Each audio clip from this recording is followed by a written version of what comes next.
In a time and place when you can work from anywhere, two ladies in their mid to late 27s have decided to. And they're calling it workationing. The ladies are dropping some knowledge on what it takes to become a digital nomad. Make sure you pay attention to the what not to do section. From flaming out in Florida to falling down a ravine and almost dying. Digital nomadry can be a dangerous business if you don't do it right. I think you should do it anyway. This is the Workationing Podcast.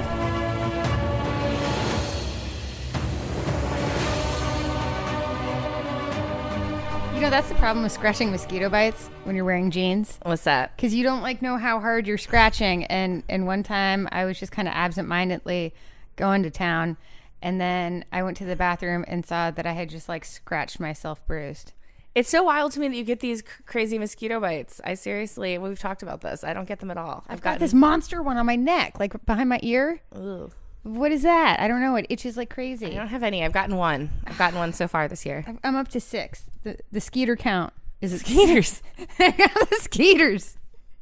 They got me. All right, so we should probably get to it because this episode is near and dear to my heart. Yeah, this is one that we've been talking about doing for a while because people have been asking us about this one. I don't know why it took us so long. It's the way we roll. We get around to it. We talked about relation shit for a year before we launched that trilogy. Yeah, and I feel like that one is probably going to have more parts to it. The demand for that is high, but we need some time off. So let's talk instead about how to become a digital nomad, because we get asked this all the time. People, listen to the podcast and they're like, I've always wanted to live this way, or it had never occurred to me that I could live this way. Right, we get that sometimes too. And, they're like, so how do you make this happen?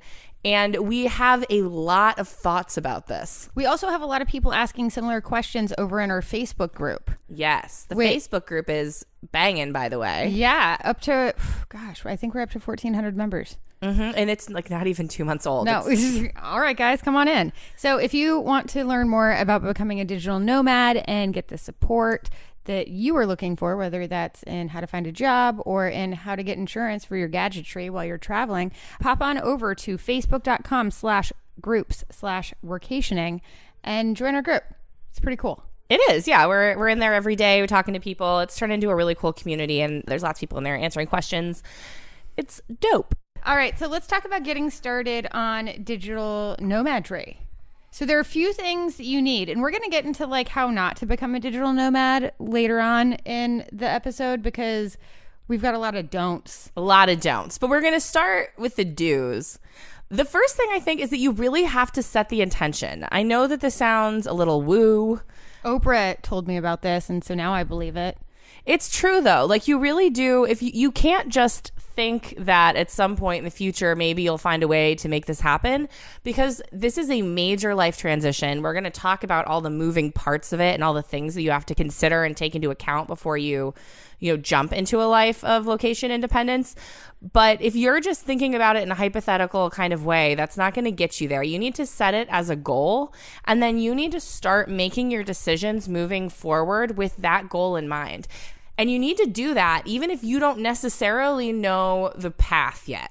You might not have any idea how you're going to get this done, but until you set the intention that you're going to do it, you have already eliminated the possibility that it's going to happen. Right. And then once you set that intention, as you said, making decisions based on that intention and goal becomes important. So maybe you don't go adopt a dog right now. Maybe you don't sign a year-long lease right now. Maybe you want to keep your options open, and when your lease is up and you got to move somewhere else or you renegotiate your current situation, maybe you see if you can swing it month to month. Right. There are so many things about your day-to-day life that don't necessarily feel like choices because it wasn't an active choice. A lot of times, unless we make a choice that is, if you take the path of least resistance or the most obvious path, that doesn't always feel like a choice because there's not a lot of energy being expended there. But the choices that you do notice are the ones where you're choosing something different. Right. So, everybody signs a year-long lease. No big deal. You know what I mean? Except for you don't have to. Yeah, except that you don't, and there are lots of ways around it. So you need to, that's what's so important about setting that intention and then making your decisions from that place, is that that's the only way that you're going to choose something different. And just know ahead of time, though, that process is going to be exhausting. Yes. Because making decisions and doing things differently than you normally would inherently takes more energy, and it's going to be stressful, and it's going to be scary. Those are 3 things that you are absolutely going to feel, and there's no way around it. So get cozy with that. And maybe consider getting an internet therapist. Kelly and I enjoy ours so much that we have an affiliate relationship with BetterHelp. So if you go to betterhelp.com/workationing, that's betterhelp.com/workationing, you'll get hooked up with a week's worth of free internet therapy. Yeah, and it's a great place to start to see if it works for you. And especially if you're getting started or you want to make this transition, what's really cool about it is that not only can this therapist give you support and accountability and like really help you set that path, but when you do make the transition, you can take them with you. I am a big fan of that. My internet therapist goes everywhere I do. Yes. Isn't she lucky? Yeah. I know sometimes she's like, she opens up her inbox and it's just like, Jesus. No, mine is just like constantly telling me how weird my life is and how weird my problems are. And I'm like, thanks. Thanks for confirming what I suspected. I'm crazier than I thought. Yeah, it sounds like you're under a lot of pressure right now. And I'm just like, oh. Thank you for recognizing that. Yes. Right. So anyway, internet therapy is great and can help you make this transition, especially when it comes to accountability, because Kelly and I had each other, but a lot of people are out here doing this on their own. Yeah. And it's not easy, especially at the beginning, because once again, if you're choosing something different than what normally someone would choose in your position, people are going to look at you a little weird at first. People aren't going to know what to think about it. When you come to your family and friends and you're like, I want to do this thing, first of all, chances are, I know a lot of people that we talk to, they don't have anyone in their life who's living this way or doing this, and so they don't have anyone to go to for advice, number one. Right. And number two, your friends and family, like that's not what they've chosen. They don't really understand it. It sounds a little weird. They probably don't know anyone who's doing it either. No. And so it can be a little hard sometimes to find somebody to be supportive of you and your goal, just because it's not something that they have a lot of experience with. Right. So again, that's betterhelp.com/workationing. Get yourself some internet therapy. Yes, do that. Another important thing, before you can become a digital nomad, you need to have a digital skill. How the hell are you going to make money to support yourself? Because chances are it's not in drop shipping. We'll get to that in a little bit. But and so assuming it's not drop shipping, how do you intend to make money? How are you able to make money? And how are you consistently able to source those projects or clients or whatever it takes to get that income on an ongoing basis? And are you confident that you can do that? Because sometimes a client will just cancel on you. And if that's 80% of your revenue and you don't know how long that timeline is on average or even how to go about replacing that client, that's how you get stranded in Chiang Mai. Right. Absolutely. And you also need to develop a skill. You need to develop a remote skill, and not just develop it. You need to understand the industry that you're moving into. Because what I see a lot is that there are people who, in a hypothetical way, have a remote skill. Right. They're like, I'm a really good writer, or my social media is banging. You know what I mean? Right. And like they think that then they're going to be able to necessarily translate this into a career. But you have to understand that it's not just about being able to, like, for instance, if you're a good writer, the things that people are looking for when they're hiring a copywriter, and like just the ways that things are done, the way that KPIs are measured, the way that value is measured, those sorts of things. If you don't have an understanding of that, it doesn't matter how good of a writer you are, nobody's going to hire you. Right. And it doesn't matter how snappy your tweets are if they're not primed for conversion in a way that's going to deliver sales to the client. Right. I think that there's a lot of ways in a traditional job setting. You probably know people like this at your job. When you can just kind of go to the office every day, I think there's a way to sort of like keep your head down and nobody really notices the fact that you don't know what the hell you're doing. I think a lot of people encounter that in an office space. You cannot get away with anything as a digital nomad, because the only thing that your clients are really seeing most of the time is just the work itself. And the results that work delivers. Right. And so if they're going to write a check to you, let's say for $1,000 every month, they're going to need to look at their budget, and they're going to need to look at, the KPIs, and they're going to need to look at your monthly reports, and they're going to be asking themselves, am I getting more than $1,000 worth of value? And it usually needs to be like a few orders of magnitude larger for them to justify continuing to cut that check. So you really need to understand what you're doing and what the value is that you're providing to your customers.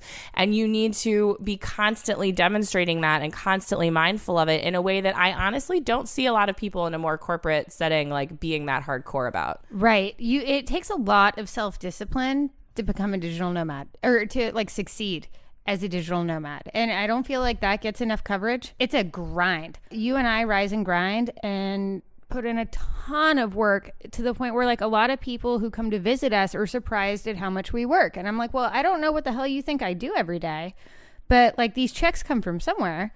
Yeah, but we work a 12+ hour day at least 3 days a week. Yes.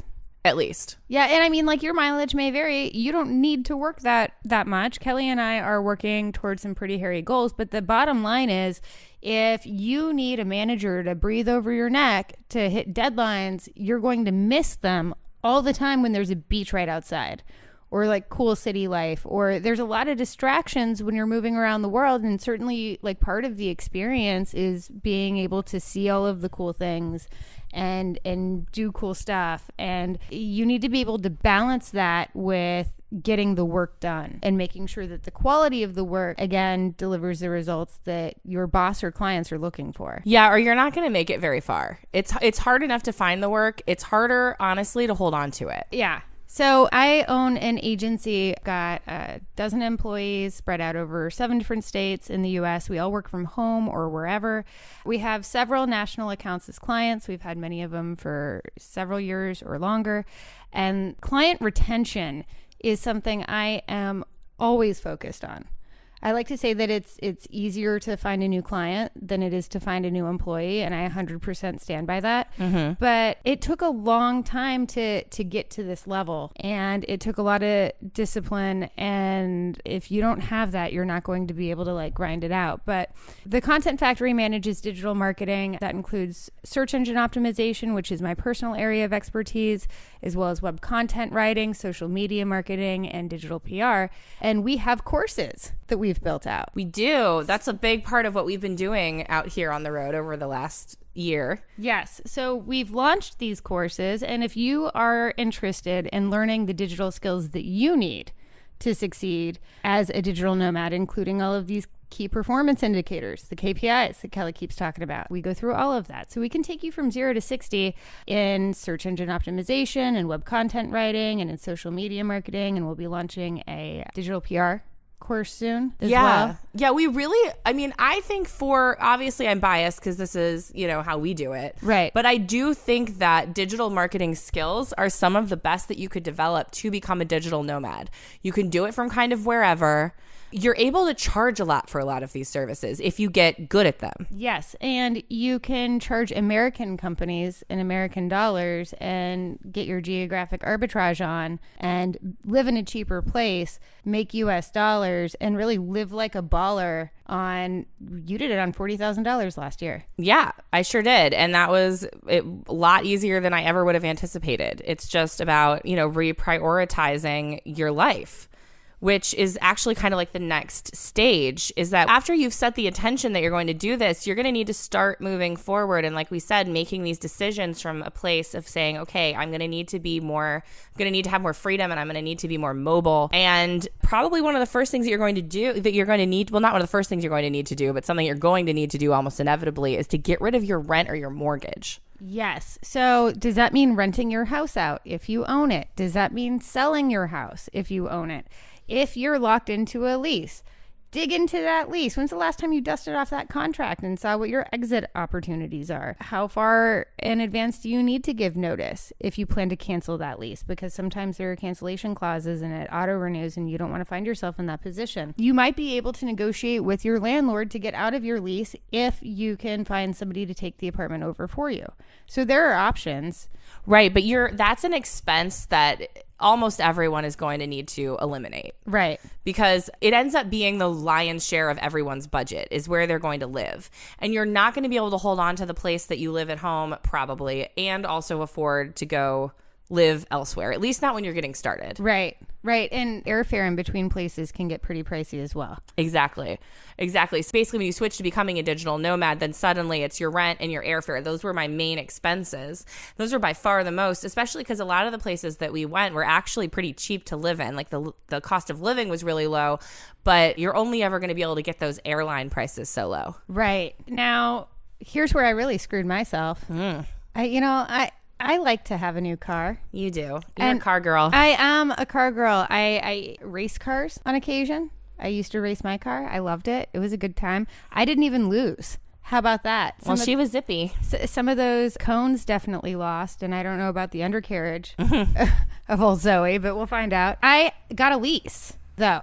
And when you lease a car, that's a contract you are really locked into. Yeah, I think that's what people don't realize is that signing a lease, it sounds like the shorter term option, and it sounds like if you wanted to have more freedom that you would get a lease. Low commitment is what I thought. Right. No, because you really can't get out of that. If you buy that car, you can find somebody to buy. You can buy someone to buy it from you. They told me I could take it back, but then I'd have to pay the rest of the lease and up front. And I was just like, so there's no advantage at all to me bringing this in, huh? Yeah, they're still going to need that money every month. Yeah, so I might as well like run it out to a friend or something, which is in the end kind of what I did.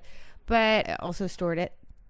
She's had various babysitters, but that's been a pain in my ass, and it's been a pain in other people's asses as well. And if I didn't get that damn lease for 3 years, it's up in February. Well, I ended up having a 16-year-old sister who needed a car, so that ended up working out with my family. But the car thing, another thing that you have to keep in mind that I feel like people don't think about enough is that maybe when you're getting started, like for instance, when we got started, we were like, let's go try this for a month. Right. And we were like, let's see how a month goes. And then maybe it'll be 3 months, and maybe it'll be 6 months, and maybe we really didn't know. I had thought and hoped that it was going to last a year. We wanted it to be a year, but we had always been like, well, maybe. I mean, because who knows how this is going to work out? Do you know what I mean? Like, we could have really just not lived well together. I didn't know for sure what that was going to look like, and so I didn't want to be like super committal. You know me? Yeah. I don't like commitment. Right. So I held on to my car for a while. But then the problem is that if you just let a car sit, especially, let's say, in the winter in Ohio, you know what I mean? Like, you don't want that. No, it's not good. And so even if you leave your car behind, and like my car was all paid off, I don't have a payment or anything. Right. So, but I still needed somebody to drive it from time to time and make sure that she was still running. Mm-hmm. And then, your birthday rolls around and you need new tags on that baby, and somebody's got to handle that for you. That just happened to me. Yeah, and that's stuff that I think people forget about. And maybe you're like, oh, I'm just going to be gone for a few weeks, but then you want to stay out longer, but you haven't made provisions for this car that you've left back home. And, your car, whether you've paid it off or you own it or you lease it or whatever, that's a huge amount of money that you've invested into that thing. And if it breaks down or it's not being well maintained, that's a huge money cost, and nobody wants that. No. So a car is something that you're going to need to figure out. Hopefully you can get rid of it. Pets are another thing. We both rehomed a cat in order to live this fun and fancy free lifestyle. Yeah, Chicken is living, my cat Chicken, my sweet Chicken. I miss her so much, and that was a really hard one for me because I love that cat. I miss her still, but like she's living a very happy, peaceful existence at my mom's house. Her only complaints are that my mom vacuums too much. She doesn't like that. Cooter went to a fancy place. We're so good at naming animals. I know. Chicken and Cooter. My cat Cooter. He got rehomed to a state representative's house. Well, that's good. He's moving up in the world. Look at him go. So he's just, a fancy state politician cat now. He is, right? I picture him in a little suit with briefcase, signing off on legislation. He is. Just like, nay. I don't like that one. But getting rid of pets, that's an emotional thing. I wrote that Craigslist ad, and then I couldn't even post it because I had you ask around, who wants a cat? Really, nobody wants a cat. Yeah, I strong-armed my parents a little into that one. Luckily, it's turned out well. Everyone's happy with that situation. But yeah, because for me, there were lots of people that could have taken Chicken, but I really wanted it to be my parents because I love that cat. like and it's great now because I get to go home and see her. But honestly, as much as there was a part of me that was like, this is insane. Like, I cannot let go of this dream and say no, because I had you come into me, so I had somebody to do it with even. Right. You know what I mean? Being like, let's do this right now. You want to go? And I was like, I can't say no to this opportunity. I'm so glad that I didn't, so that I can sit here with this cat for the next 10 years till she dies. You know, like that didn't seem like it, but it is if you have a pet that you're attached to, like that sucks, man. That's a hard one. I really position Cooter as a chick magnet. Well, because he's a fun cat. Yeah. You know, you bring the ladies over and he's going to be cool. He's good looking. They're going to want to stay and play with Cooter a little bit more, you know? Now, listen, that guy's engaged now. So it must have worked. I think I delivered magic on that promise. Little Cupid. Should have named him Cupid. Dogs are even harder. Yeah, because I mean, a cat kind of conducts its business as long as it's got a human attending to its needs in general. A cat kind of goes about its day, does its thing. But a dog, you need somebody who's going to be like okay with going home, you know, early from the bar because with drinks after work or whatever, because somebody's got to let the dog out, that sort of thing. And like, not everybody's about that life. No. Also, relationships. Do those go with you, or do you need to find another home for those as well? Yeah, no, neither of our relationships. I broke up with my boyfriend at the time before, like about a month before you and I decided to do this, before we'd really even had the conversation. Mm-hmm. But it was a huge part of me ending that relationship because it was so clear to me that I was moving in this direction that he could never follow. Right. And to be honest, I didn't want him to. You know what I mean? Right. Yeah. My relationship at the time, we'd been together for 2.5 years. And it was a tough one because it was great. It just wasn't the life that I wanted. And he couldn't come with me. Didn't really want to. Had a dog. Didn't want to rehome her. You know? I had a house. Didn't want to sell it. And so for me, it was kind of the end because I needed to move on. I wanted to move on. I had set my life up in a way to where I could. And like chicken not tying you down, I just like, I couldn't be tied down that way. I feel like I would have regretted not making this decision and not like taking that step forever. And I don't regret it. Yeah, I have no regrets. I know that was a tough one though. I was much more ready to end my relationship than you were to end yours. Like mine was trash. I didn't care about that one. I was like, this relationship is a symptom. Oh God, of a larger problem. Of a much larger problem that I'm going to need to solve for myself. That I think I might need to go do a whole Stella Got a Groove Back thing, guys. I gotta go handle because I never should have ended up in this trash relationship. But Stella got her groove back. I sure did, girl. You know? Yes. Yeah. Looking all sassy over there. Waggling my ponytail. Yeah. Yes. We are due for a Caribbean trip. Yes. You know, speaking of relationships, I know that my relationship was not the biggest fan of yours. No, yeah, he didn't like me, but I really was like Cat Bastilio girl showing up at your house. Because what had happened was Kari and I had made this decision to become digital nomads. I went out to New Hampshire. And we had a reason, some kind of work project that we were working on. I can't really remember. But I feel like that was kind of more of an excuse because I think we just like, there was no one else that I could cry to about this. Right. And there was no one else that I could, really talk to about it. And so I went, and I don't know why we thought it would be a good idea for me to go and stay with you and this boyfriend in his house. Well, I lived there. Well, you did, but he was not a fan of the idea that you were leaving, and he was doing kind of like a head in the sand, this isn't happening, fingers in the ears, la la la situation. And then I showed up just like, hey, it's me. Going to be taking your lady and also sleeping on your couch. And he didn't like that. And I don't. Yeah, I really, I'm sorry for my role in not that was like forecasting that. But my head was in other places. No, that was like one awkward night, and then we were like, peace, and we went and we were like, I think a hotel would be better for the project.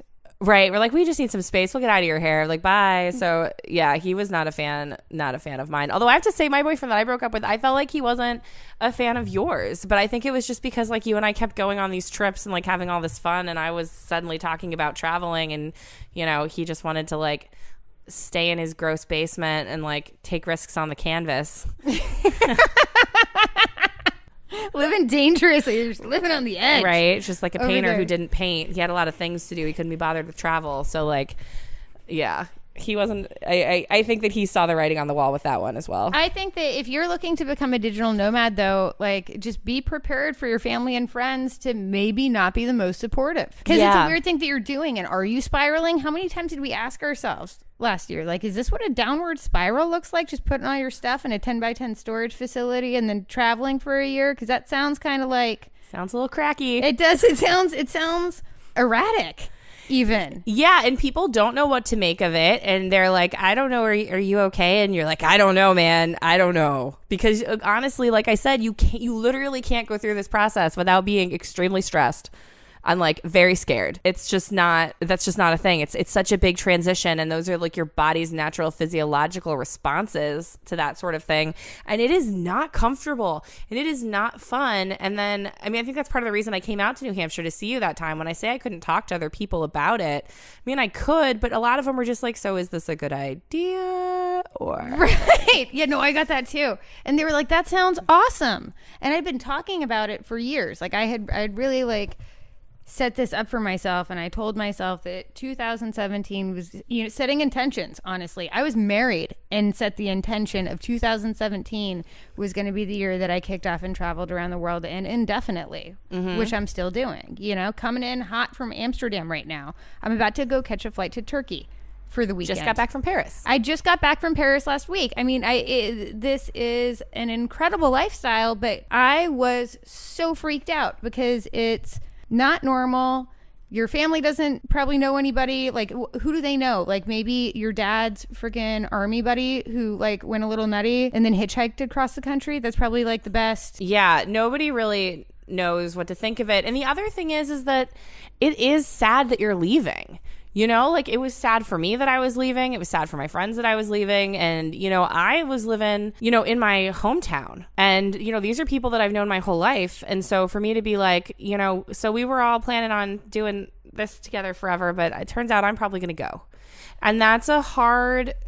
And even friends who were supportive of me and love me, and I know that it's painful for everyone, and it puts strain on the relationship, and it's hard for people sometimes to be happy for you when they're also feeling kind of sad or hurt or angry or confused, or one of the many things that you feel when someone in your life is like, so bye. Well, and it's a conscious choice, unlike a lot of other things that just kind of happen to you in your life. So for example, where you go to college, you apply, and then you look at the list of options, and if one of those options is on the other side of the country and that's the one that you go with, well, you're going there for college. Right, it's college. So that makes sense. Right. And then like maybe you meet somebody in college. Right. And then that person maybe lives a few states over. That's where he's from, and like, all right, you're going to go do that now. So, well, now you're moving because you got married. Right. That's totally reasonable. Very normal shit. Now, the next might be you get a job, but it's in Washington, D.C. Right. Or something like that. And now you got to move for that job, but that's a totally reasonable reason to move. Right. But just being like, I have this feeling like I need to go.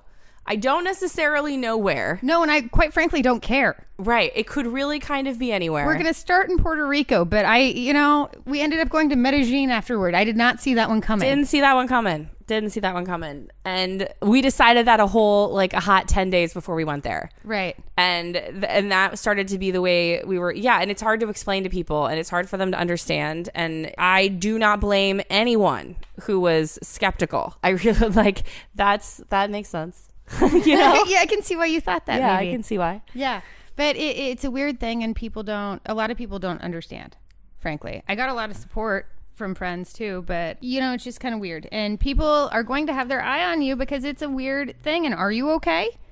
And are you going to crash and burn? And that's what's scary about it too, is because, like, to be clear, a lot of people crash and burn when they do this. I don't want to tell you that you're just going to set your intention in your heart and you're going to, no, it is hard to make this jump, this leap from like living a traditional life to living a location independent life. And then to stick that landing. Not everybody sticks it. And then after you stick the landing, if you're able to do that, can you keep running? Right.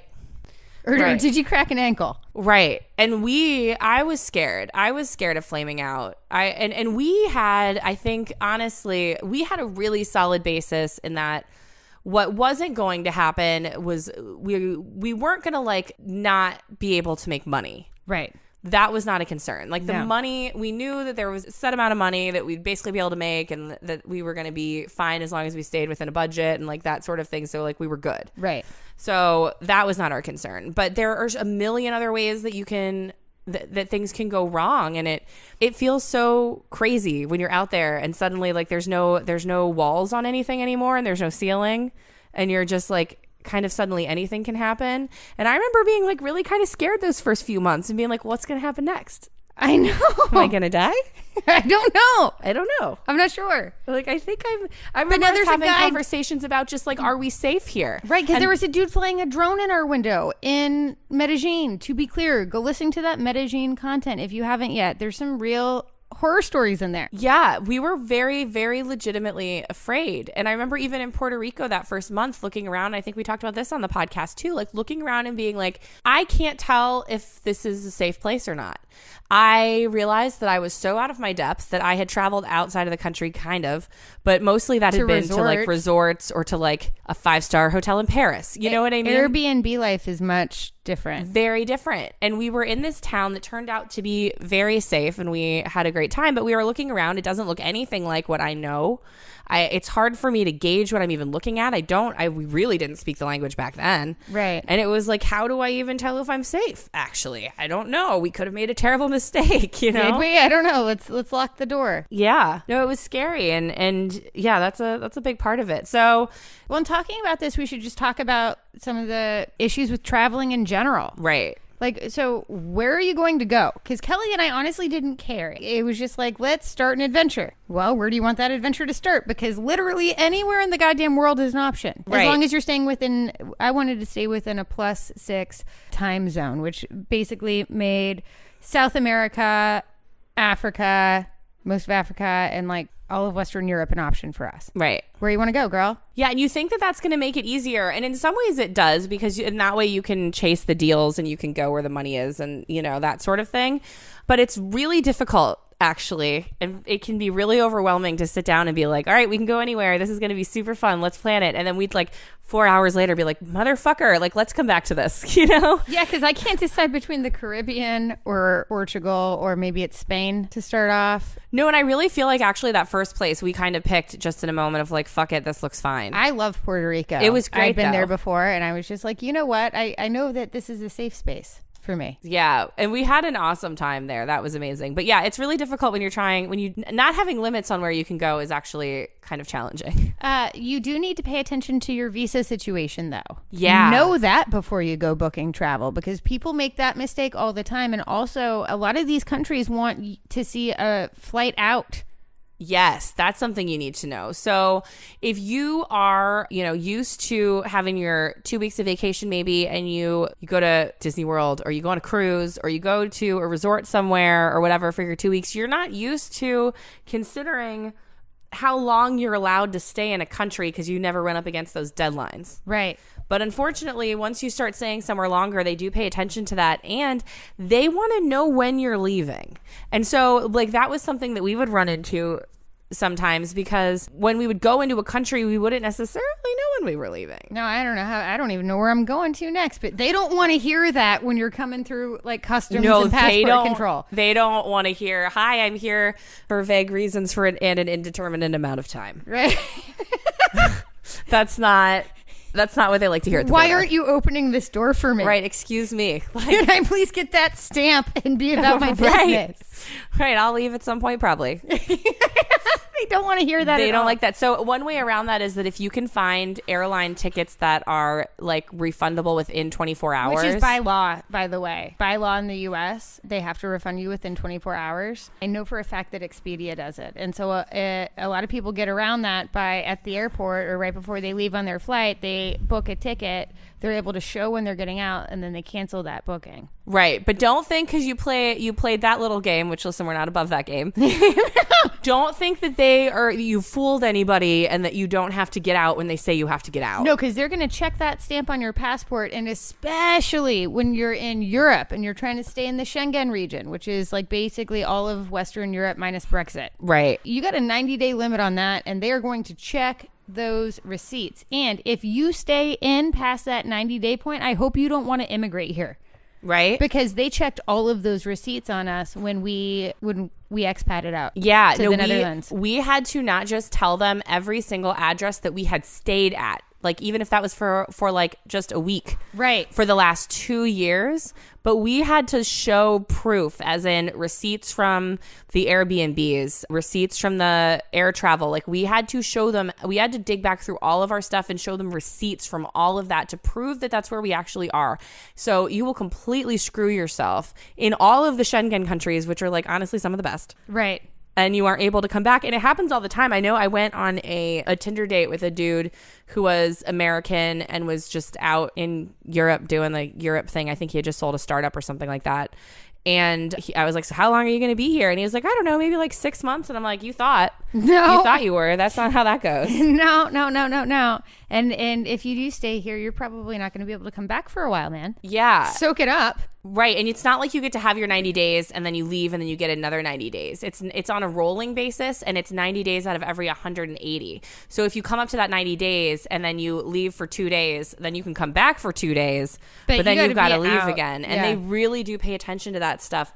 I'm like, you don't want to mess with that. You really don't, because suddenly you've got the government of this country's mad at you. Probably they're not too happy with you back home. Like, you're causing all kinds of problems. You're getting pulled into rooms at the airport. You don't want that. It's not good. No, and they check and make sure that you've been friendly with your visa in other countries as well. I think that that's part of the reason why they made us pull all those receipts for the last 2 years, because they didn't just care if we had broken their visa restrictions. Do we break them in general? Right. And these laws, like, once again, if you aren't used to traveling for long periods of time, these are things that most people never think about and that they never have to deal with because they literally never go anywhere for that long. Mm-hmm. But when you do, suddenly you're on a lot of radars, and they do pay attention. And, like, you don't want to screw yourself on that, especially if traveling long term is something that you want to do. You need to be in good standing with, like, in every country that you've gone to, basically, or you're going to start causing yourself real problems. Yeah, and again, it makes expatting to these countries a lot more difficult. Right, because they have no real motivation to let you in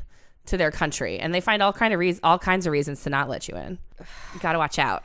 So we talked a little bit about geographic arbitrage. That means living in a country with a lower cost of living and then making dollars from outside of that country. It's the sweet life. Amsterdam is my favorite city in the world. I love it. Like, it's phenomenal. I love this city so much, but I do kind of wish I'd maybe fallen in love with one of these cities where the dollar is much stronger, because let me tell you, making those American dollars and then spending them in Medellin, Colombia, that was the life. We would go out to eat to, like, the fanciest places in town, and we would have, I remember one time we had 4 people at dinner, and we had appetizers and we had full entrees. We had desserts. There was wine. There was multiple bottles of wine. We sat there for hours, just like, and the end of the night, I thought was the first and only time that we broke the equivalent of 100 USD on a dinner check. And the whole staff was looking at us. Yeah, they thought they were like, we were in there big spending, and we had the top floor penthouse suite.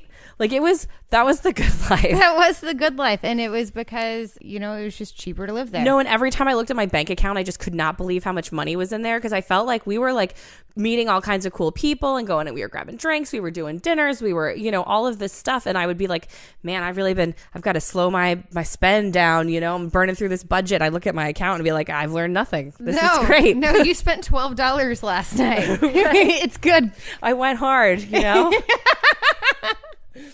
Oh, you get great value in some places. And if you're not making a ton of money as a digital nomad, that's a really great way to make your money go further and to have better experiences. 100%. You just got to pick cheaper countries. It's a lot different. We talk about this quite a bit, but it's a lot different traveling around like this than when you go to a resort or if you're just going on vacation. Completely different. And sometimes you get tired of traveling. Sometimes a week is enough in one place. Like, we dipped out of Prague pretty quickly. Yeah. Stayed too long in Acapulco, but then we slowed our roll once we got to Amsterdam, because we were like, oh, this is a great hub. We can go to Paris by train in like 3 hours for no money. We can do the same thing on a flight to Barcelona. There's so many options. Yeah, like a couple months ago, I just flew to England to have lunch with my sister. you know? Right. Like these are all things that become possible when you're in a hub and you're in Europe, and that was cool.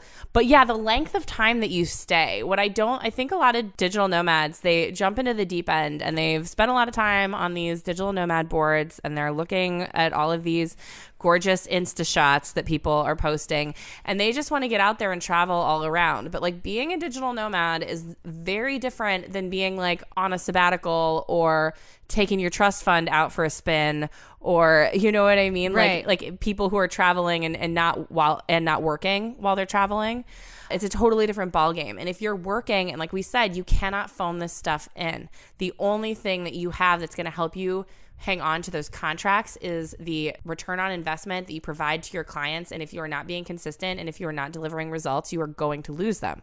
And then you're going to lose your ability to keep doing this. So you have to work.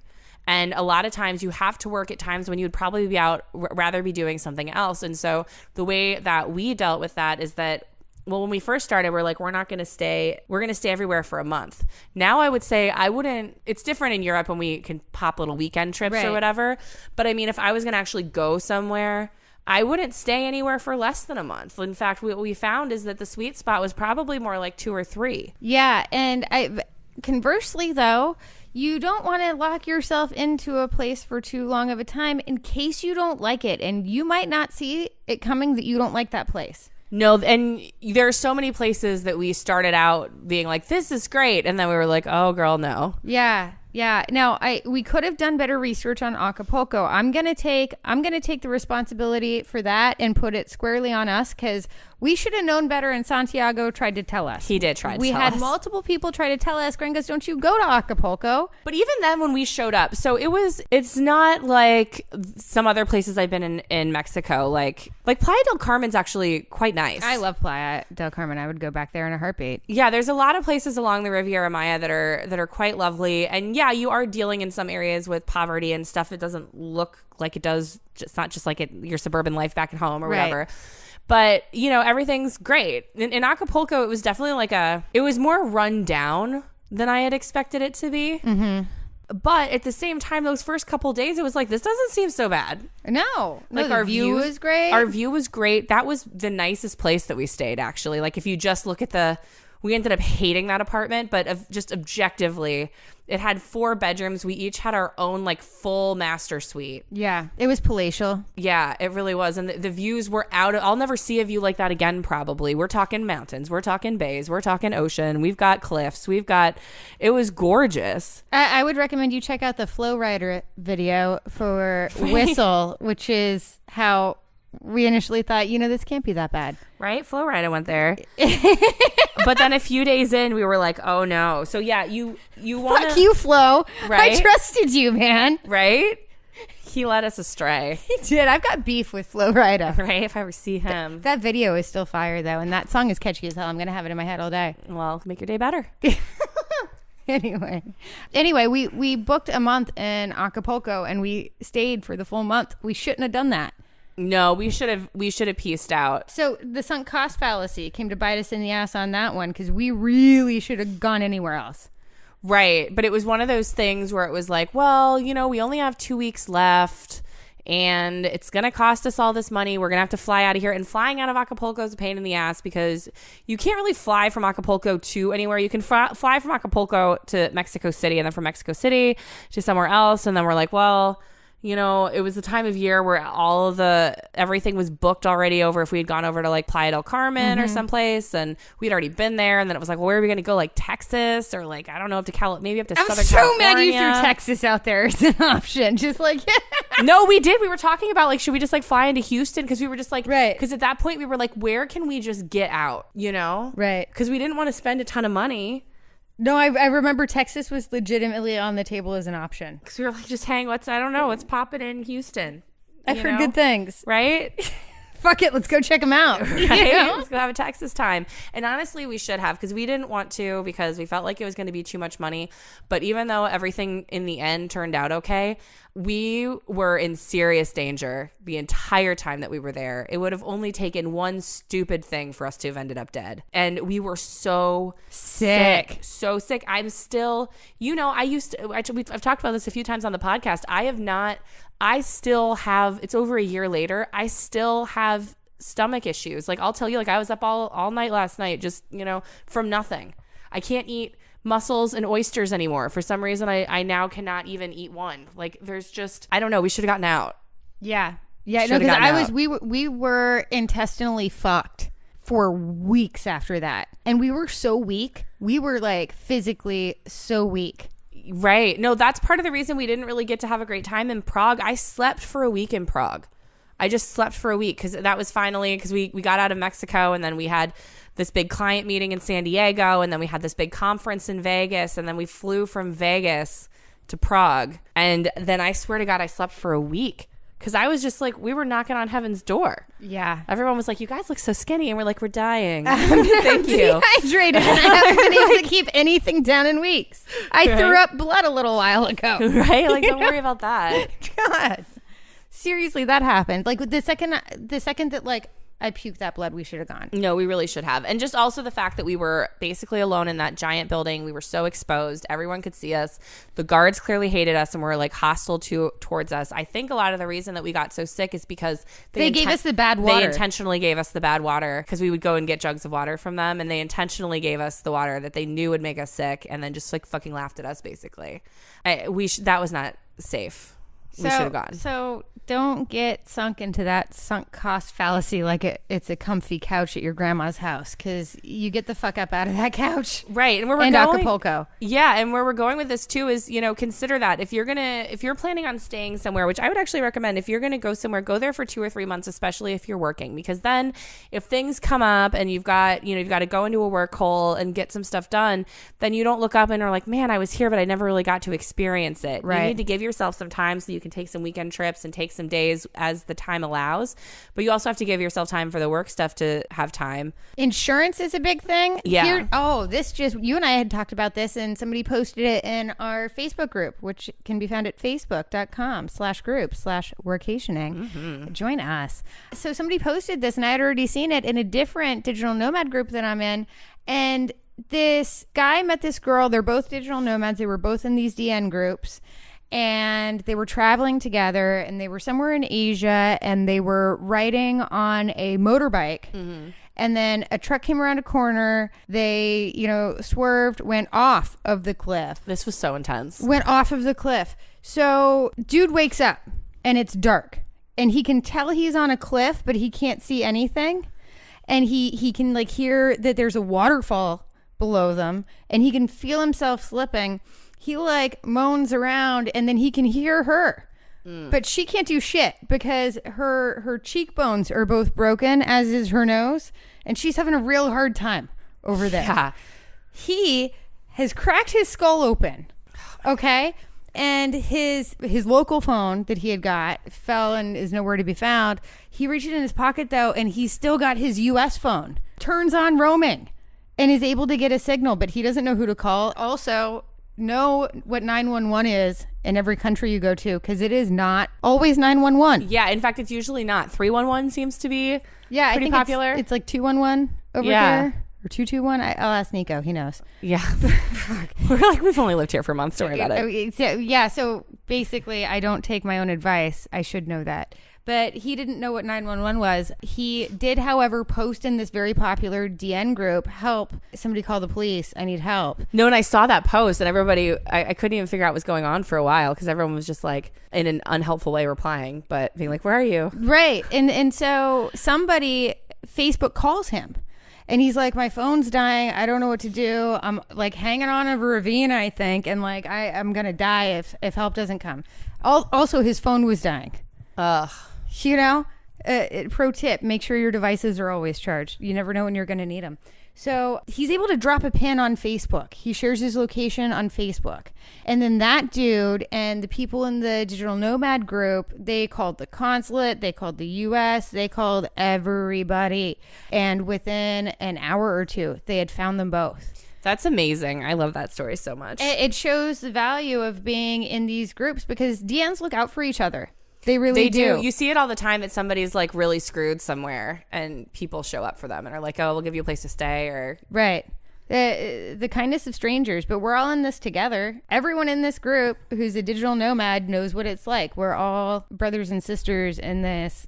What the fuckery, right? Right. Well, and I'd recommend too, beyond just like the groups and stuff, when you get to a new place, your first order of business needs to be making some friends, and you guys need to speak enough of the same language to be able to communicate with each other, because like things are going to happen and you are going to need somebody to bail you out. And on the flip side of that, it's like the code of the road. Yeah. Somebody else needs you to bail them out. You do it. If you can help somebody, like, and we've gotten saved a few times by people who have like really showed up for us. Yep. Now, apparently neither of these digital nomads who fell down this ravine had insurance. Ugh.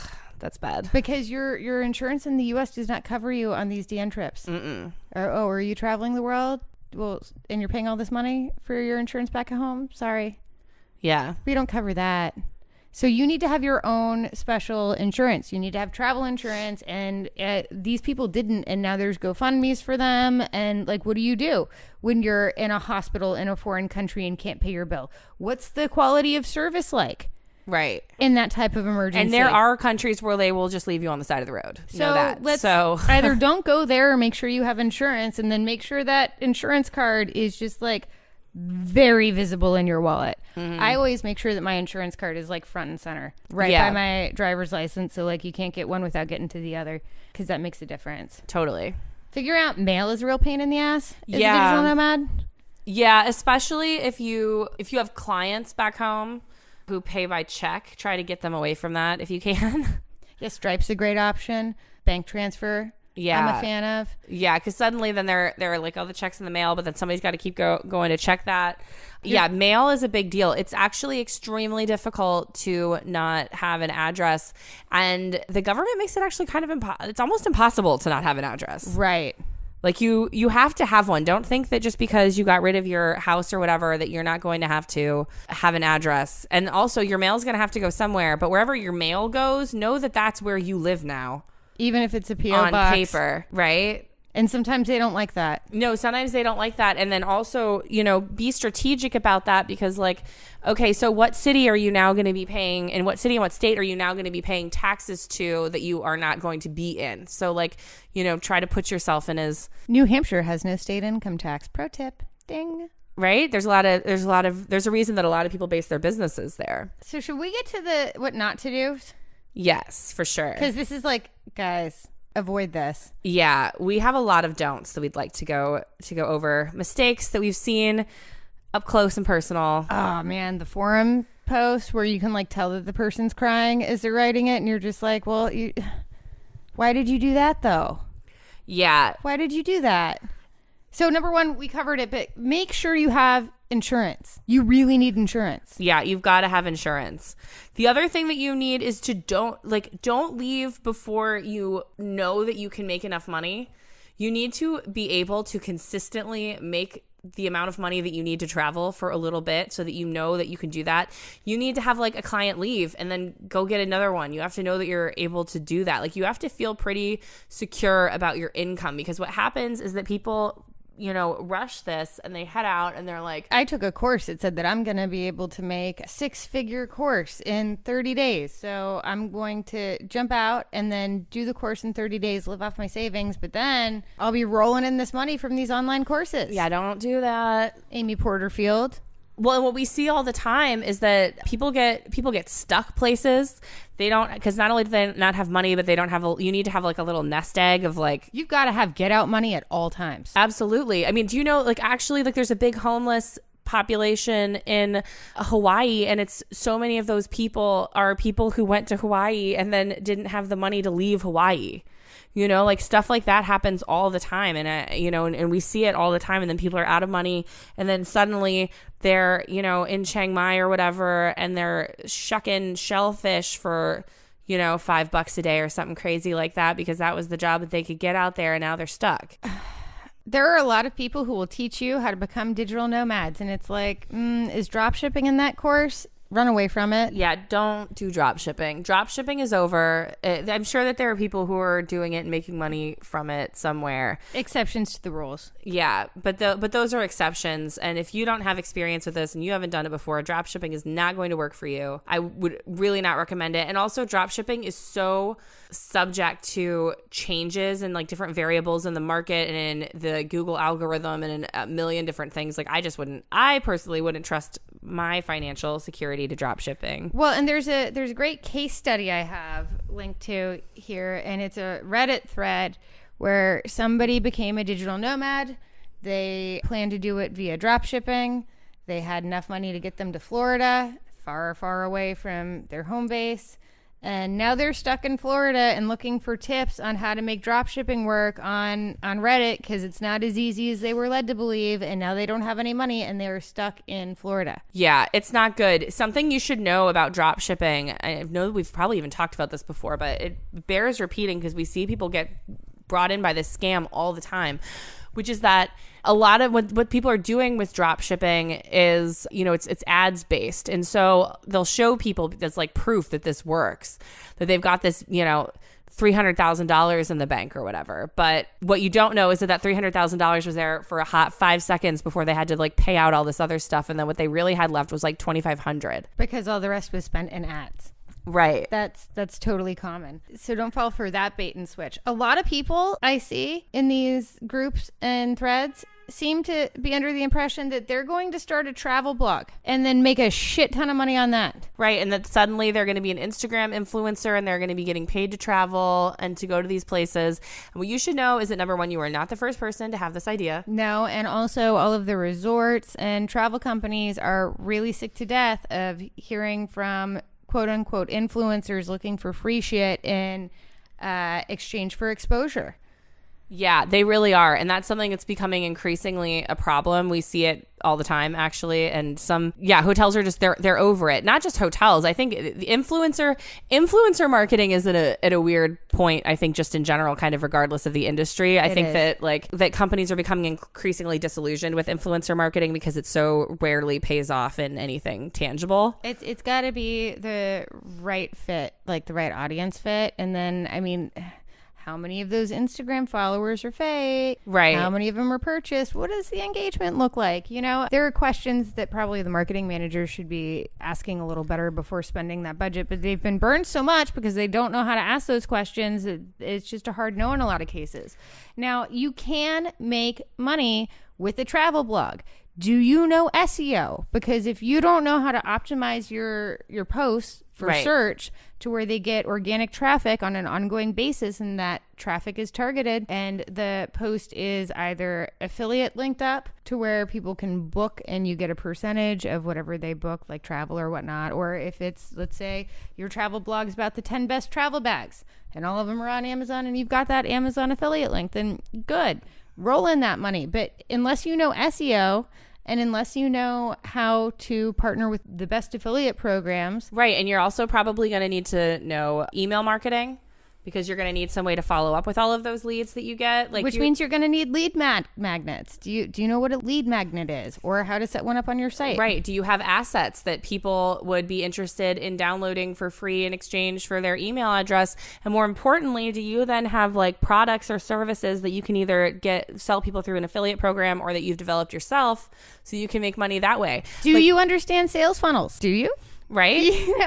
All of these things are very important if you're going to monetize a travel blog. It's totally possible to do that. We've done it ourselves, but also know that for us, even with all of the wealth of information, and we already know how to use all the tools, and we've already done it, and none of this is new to us. For us to start, if we were to start a travel blog tomorrow, as digital marketing experts, for us to get to the point that we could even make one person have enough, like for one person to live, much less both of us. I think it would take us 2 years to name that tune. I do too. I mean, it's a long-term play. And a lot of people, the other thing people do is that they don't realize they don't even know what they don't know. Like what you're not going to do is write about your experiences and your Nobody cares. No one cares. It's never going to work for you. Like, no one's going to decide that they care about your blog. Like, that's just, it's not going to happen. You're going to have to construct a thing. Your blog is going to need to be a funnel that takes web traffic and turns it into money. And believe that is not an easy skill. It has taken us years to develop this, and it takes a lot of time, and it's a very long-term play. So do not think that you're going to start a travel blog or any other kind of blog and that you be like, oh, no problem. You know, like I've got 6 months of runway, or I've got whatever. You're not going to make it. No, it's possible. It's going to take time. And so many people give up because they think it's not working, but really they're just not doing it right. Their targeting's off. Well, it's a very complex thing. Like we said, to do that, to turn a website into a thing that takes web traffic and turns it into money, you need to know how to get website traffic in the first place. Yeah, exactly. So many for things. That is going to be organic. That's going to take a long time to build out, by the way. That's going to take 3 to 6 months on each post you write. Yeah. How good are you at driving backlinks to your content? Because you're going to need to know how to do that. Yeah. Do you know how to get backlinks? Do you know how to get media placements? Yeah. How much media coverage have you gotten lately? Because you're going to need that social proof to help with your conversion rate. You know, there's a lot to be known. Now, it's possible to know this. None of it is especially complicated. No, it's not. And this is actually what we've been teaching in our online courses. Right. Are all the component parts of this. We recommend that everyone start with SEO. That's really where you should start. If you're trying to make money on the internet, I would say the number one skill that you should be developing is SEO. Even if you're not using it in your day-to-day, depending on which direction you go, SEO is really kind of the heartbeat of the internet. And if you don't understand how it works and you don't understand the powers and behind it, you're going to have a really hard time being successful on the internet. And so, you know, we were constantly pushing SEO for that. Yeah. I mean, the bottom line is all the 6 shots on your Instagram are probably not going to generate the type of money that a well-written blog post targeting certain products. No, that's what I don't get about Instagram and people. It's like, yeah, you can have 100,000 followers on Instagram, except that you can't even put links into the post, right? Into the post. You can have a link in your bio, link in bio. Anyone who's ever tried to get anyone to click on something on the internet knows how small those conversion rates are. And every time someone has to click somewhere else to get there, you lose a significant amount of people. So I don't even know how many people you'd have to then be able to actually drive web traffic from your Instagram. I don't get it. I really don't. And I think that contributes quite a bit to burnout too, is because people have these unrealistic expectations based on, well, I know that this person was a success with this, and so I can do that. I'm a good writer. I can start a travel blog. My husband takes great photos. Right. He can be a travel photographer. Well, yes, you can do those things. But there's so much more to it than just being a good writer or knowing how to take photos. It's learning how to market your skills and how to profit off of them. Exactly. And that really takes some time. So that's what we were talking about like early on about if you don't have these skills, don't let that deter you. You know, I didn't always know how to do these things. Right. No, I started on my friend's couch. And SEO writing. Right. And neither of us went to school for this, by the way. No, self-taught. Completely. So there's no, like, you can learn these things. They're honestly not rocket science. They're also not being taught in colleges either. These skill sets are not being taught in colleges because by the time it trickles down to the curriculum to the point where it's in a textbook or somebody's teaching it, it's already outdated. Yeah, wildly outdated. And show me the college that's teaching SEO well. I know because I have universities linking to our content on TCF all the time. Right. It's a hard, but the good news is that you don't need to go out and get a degree and you don't need to go out and spend a lot of money. Even our courses, we actually price them really, really well because we are particularly passionate about helping people make this leap. And we don't want to price anybody out. So for instance, our SEO course, which is really comprehensive. That course is literally the entire walkthrough of the process that the Content Factory uses to service all of our content and SEO clients. It's everything basically. Right. And that's highly replicable. Yeah. Easy to follow. Exactly. And we do this over and over again. If you follow this process, it just works. You just have to follow it and implement it consistently. And that's $349. And when I think about that cost compared to what I spent on my college degree that gave me none of this information, even remotely close. So you don't have to like bankrupt yourself. You don't have to spend a ton of money. There are so many resources out there. You can be self-taught. You know what I mean? You can teach yourself these things. 100%. And then you can teach others that too, which is what we're doing. And we even have easy payment plan options. We sure on do. these courses. We sure do. So just like QVC. Exactly. We'll break that into affordable monthly payments for you. Real Billy Mays of SEO over here. But wait, there's more. Wait. We've got guides. We've got downloads. We've got $79 things that will walk you through the entire process. It's everything without the video. Yeah. Basically. So you can pick your poison on that. And if you're interested, come on over to our Facebook group, facebook.com/groups/workationing. And we'll hook you up with what you need. Absolutely. Actually, we're having our first workationing meetup in Amsterdam. We are. It looks like that's going to be, October 6th? Yes, Saturday. We're doing it at the Club. The Club doesn't know it yet, but I'm sure after poker night that we're having on Wednesday. We're having on Wednesday there. Yeah, we're inviting a bunch of our expat friends up to the Club, and we're going to play some poker. That's going to be really fun. And my bestie from home, Jess, is going to be there, and it'll be her birthday, and I'm really excited. It's going to be fun. Fun night. I hope we still get to be members of the club after this. It's a Wednesday. What could happen? Yeah, that's what I said. I was talking to the manager, and I was like, right. I need this bar to be well stocked. Mm-hmm. I see that this table is freshly coated in leather. Am I going to be responsible if somebody spills a beverage on it? No? Okay, great. I like your answers. Yep. Yeah, they're very chill up there.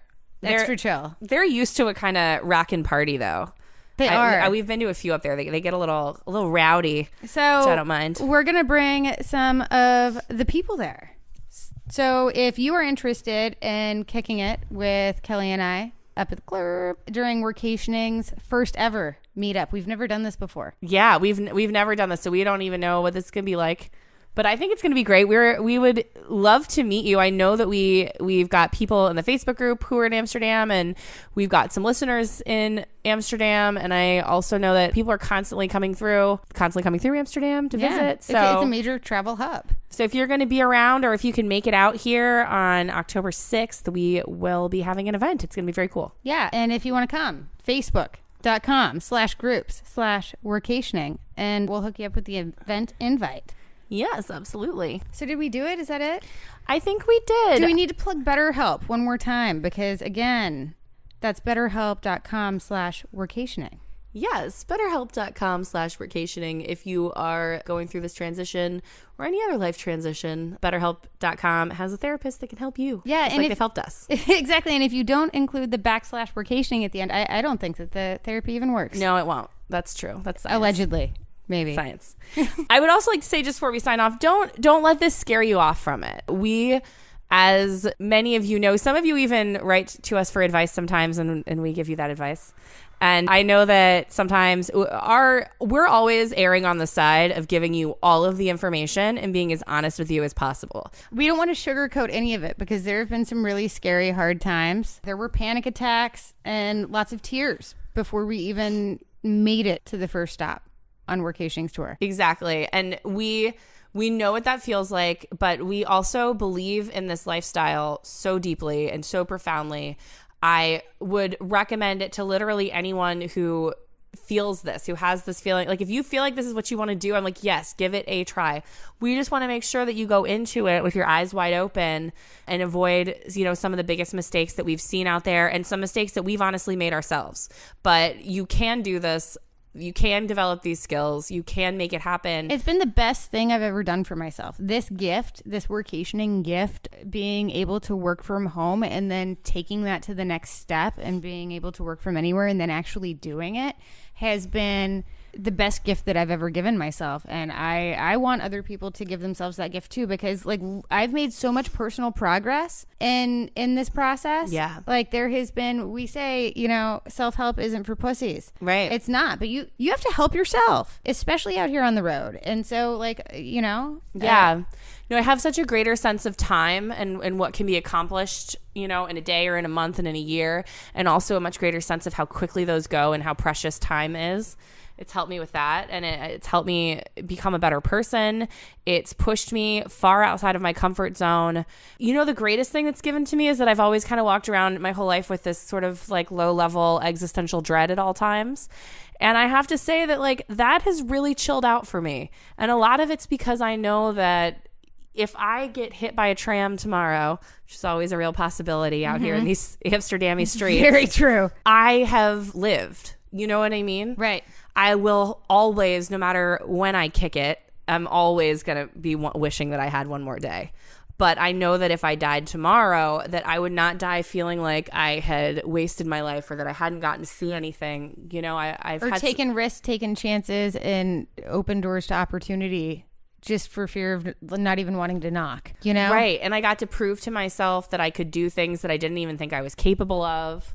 I got to see, we swam in the bioluminescent bay, you know, like played Tejo in Colombia. Yeah. Like who knew you were going to be good at that? Who knew? And now I have that forever. And so for all of the challenges and for all of the stress and the tears and the anxiety attacks and the heartache and, you know, even just the logistical complications that come along with it, it is 1,000% worth it. And I'm grateful every day. Me too. And I'm grateful that you came along on this adventure and I got to do it with my bestie.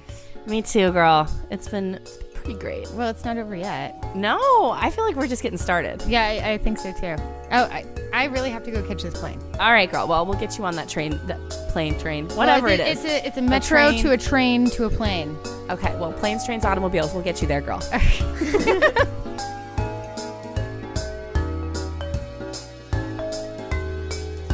This has been another episode of the Workationing podcast. If you like what you've heard here, please consider donating at patreon.com/workationing. That's patreon.com. All proceeds will go towards funding our bucket list items. To keep up with us in real time, follow us on Twitter, Facebook, and Instagram, all at Workationing.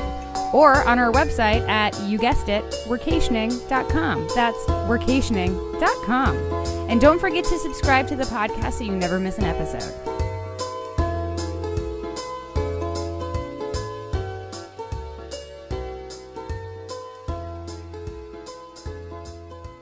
Yeah, Oh no. Water on the electronics. Pause. Okay. I'll get a towel. That was not good. Here's another towel. That was not good. Here, That was not good. where is it? It's Here, just... want me to lift it? I'll touch it by the dry part. Yeah, there we go. Everything's fine. This is okay. This is fine. This is all right. The glass didn't even break, so there's that. We don't have any such... Oh, you've got to... Yeah, we need this. There you go. Okay. Get on under that table with that. There we go. I feel like that could have been worse. That could have been much worse. I could have dumped it directly onto that power strip. That would have been a thing. No bueno. That would have been a whole thing. Crisis averted. Okay, sorry. I just dumped like a whole glass of water almost on all of our electronics, but not on our electronics. So now it's fine. It's good. I've learned no lessons, and we're going to just plow on through. There's a silver lining to that cloud. Okay. And it's not like electric. Yeah. You know? Nobody got zapped, so we're good.